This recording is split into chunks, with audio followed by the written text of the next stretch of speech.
মুখর পরিবেশ, মেহেন্দি রাত বলে কথা। ছাদের উপর অনেক সুন্দর করে স্টেজ করা হয়েছে মেহেন্দি ও গায়ে হলুদের জন্য। সব ছেলেরা মেহেন্দি রঙের ড্রেস আপ করেছে। ছেলেরা মেহেন্দি রঙের পাঞ্জাবি ও মেয়েরা মেহেন্দি রঙের শাড়ি পরেছে। আজ দে, লিজা ও জিমিনকে মেহেন্দি রঙের পাঞ্জাবি স্টাইল সালোয়ার কামিজ পরানো হয়েছে। গর্জিয়াস ভাবে স্টোনের কাজ করা প্লাজো ও শর্ট কামিজ, মাথায় বড় মেহেন্দি রঙের স্টোনের কাজ করা গর্জিয়াস দুপাট্টা, গায়ে মেহেন্দি কালারের স্টোনের গহনা। মেকআপও খুব সুন্দর করে করা হয়েছে।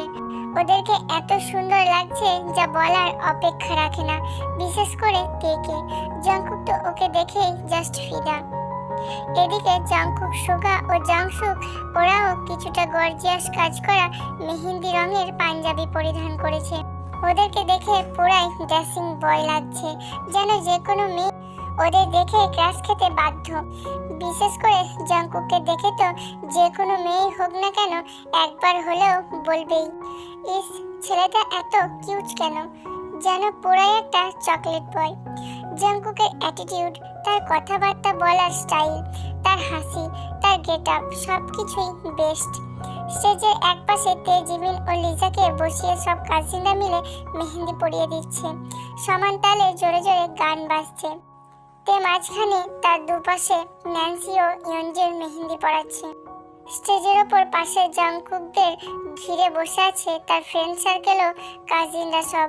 জংকুকের এক হাতে জিমিন নিজে স্বয়ং মেহেন্দি লাগিয়ে দিচ্ছে, কারণ জিমিনের ইচ্ছা ছিল যে তার ভাইয়ের মেহেন্দি রাতে সে নিজে তাকে মেহেন্দি লাগিয়ে দেবে।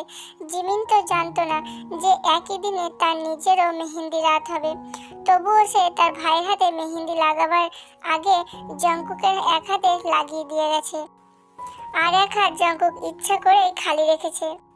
তে দু হাত ভর্তি মেহেন্দি, বেশিরভাগই প্রায় শুকিয়ে গিয়েছে। জিমিন এবং লিজারও সেম কন্ডিশন, হাতের মেহেন্দি প্রায় শুকিয়ে গেছে। এদিকে স্টেজের সামনে গানের তালে তালে কিছু মেয়েরা নাচ করছে। বেশিরভাগ মানুষ তাদের উৎসাহ দিতে তালে তালে হাততালি দিচ্ছে। জংকুক এক দৃষ্টিতে তের দিকে তাকিয়ে আছে। তে এতক্ষণ সেটা লক্ষ্য করেনি। হঠাৎ তের চোখ জংকুকের দিকে পড়লো। দেখলো জংকুক তার দিকে অপলকভাবে তাকিয়ে আছে। এবার জংকুক বসা থেকে উঠে দাঁড়ালো, এগিয়ে আসতে লাগলো তেকে লক্ষ্য করে।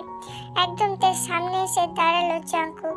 বড় একটা সোফায় পাশাপাশি তে, জিমিন ও লিজাকে বসানো হয়েছে মেহেন্দি দেওয়া শেষ করে।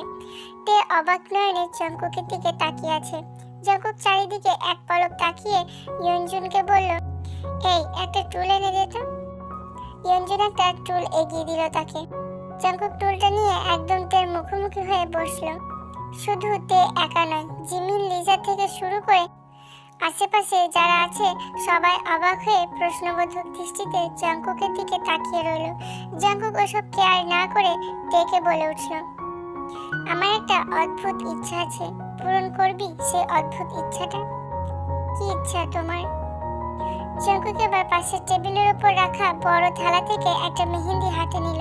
তারপর আবার তেকে বলল, ইচ্ছাটা হলো আমার হবু বউ আমার হাতে মেহেন্দি লাগিয়ে দেবে। কি দিবি? জংকুকের বলা কথা শুনে জিমিন আর লিজা হেসে ফেলল। বাকিরাও হাসতে লাগলো, সাথে তেও মুচকি হাসলো। জংকুক লজ্জা পেয়ে গেল ওদের হাসি দেখে। তে বলল, দেব, মেহেন্দিটা দাও। জংকুক খুশিতে আত্মহারা হয়ে গেল। তের হাতে মেহেন্দিটা দিয়ে এক হাত বাড়িয়ে দিল সে।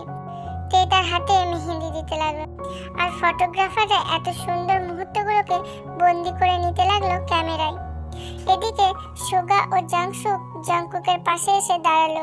সুগা জিমিনের সামনে বসে বলল, তাহলে তুমি আমার হাতেও লাগিয়ে দাও। জিমিন মুচকি হেসে আরেকটা মেহেন্দি নিয়ে সুগার হাতে লাগাতে লাগলো। ওদের দেখা দেখি জংসুকও একটা টুল টেনে নিয়ে লিজার সামনে বসে বলল, তাহলে আমিও বা বাদ যাই কেন, তুমি আমাকে মেহেন্দি পরিয়ে দাও। লিজার মুখ ফ্যাকাশে হয়ে গেল কথা শুনে। সে ইতস্তত বোধ করতে লাগলো। তখনই ন্যান্সি বলে উঠল পিছন থেকে, ও মা, ভাইয়া আপনি জানেন না, লিজা আপু তো মেহেন্দি দিতেই জানে না।